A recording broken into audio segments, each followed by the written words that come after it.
Sir, Mangesh sir.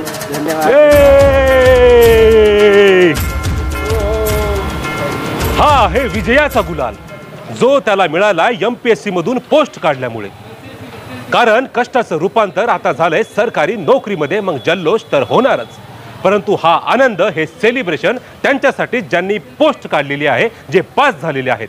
मग तुमच्या आमच्यासारखे विद्यार्थी जे पास नाही झाले त्यांना विचारतंय कोण?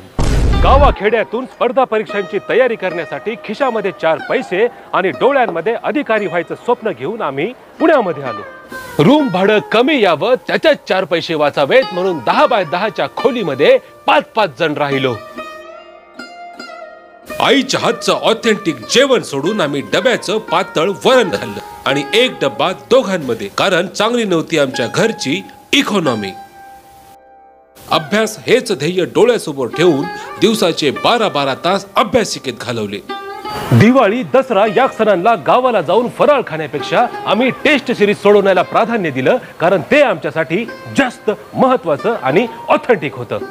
पुण्यामध्ये येऊन कपड्या लत्त्यांवर खर्च करून शो ऑफ करण्यापेक्षा आम्ही पुस्तकांवर खर्च केला, कारण आमच्या स्वप्नपूर्तीसाठी ते जास्त महत्वाचं होतं आणि अधिकारी होऊन आम्हाला जगायची होती बेस्ट क्वालिटी लाईफ.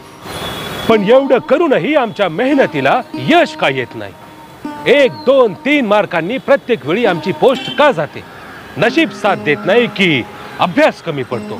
गावाखेड्यातून आलेली बहुतांश मुलं गणित या विषयाला घाबरतात आणि त्याच विषयात त्यांना कमी मार्क मिळतात. पण आता काळजी करायची गरज नाही, कारण संतोष वट्टमवार सरांचं अंकगणित हे पुस्तक आलेलं आहे, जे काढून टाकेल विद्यार्थ्यांच्या मनामधून गणित या विषयाची भीती. गणितामध्ये सूत्र असतात, परंतु या पुस्तकामध्ये कुठलंही सूत्र दिलेलं नाही, कारण सूत्रांनी उत्तर तर येतं, परंतु वेळ लागतो आणि परीक्षेमध्ये वेळ नसतो. या पुस्तकामध्ये त्यांनी दिलेल्या आहेत पद्धती. ती पद्धत लक्षात ठेवली तर कुठलाही प्रॉब्लेम आपला एका झटक्यात सॉल्व्ह होऊ शकतो. हेच आहे या पुस्तकाचं वैशिष्ट्य. खरं तर हे पुस्तक तुम्ही वाचलं तर गणिताचा क्लास लावण्याची देखील तुम्हाला गरज पडणार नाही. या पद्धतीने या पुस्तकाची रचना केली आहे. कदाचित गणित या विषयामधलं हे ठरू शकतं परिवर्तन. बेस्ट क्वालिटी ऑथेंटिक इन्फॉर्मेशन असणारं अंकगणित हे पुस्तक. आणि गावाखेड्यातले नातेवाईक जे शहरात आलेल्या आम्हा विद्यार्थ्यांची खिल्ली उडवतात, त्यांना एवढंच सांगेल की माझी लाल दिव्याची गाडी तुमच्या दारावरनं जाईल तेव्हा कळल माझी पावर आणि तुमची लायकी काय. कट्ट्यावरचा फुट्ट्यांनो थट्टा करता काय? माग नसतो घेत मी हा टाकलेला पाय. माझी लाल दिव्याची गाडी तुमच्या दारावरनं जाईल तेव्हा कळेल माझी पावर आणि तुमची लायकी काय.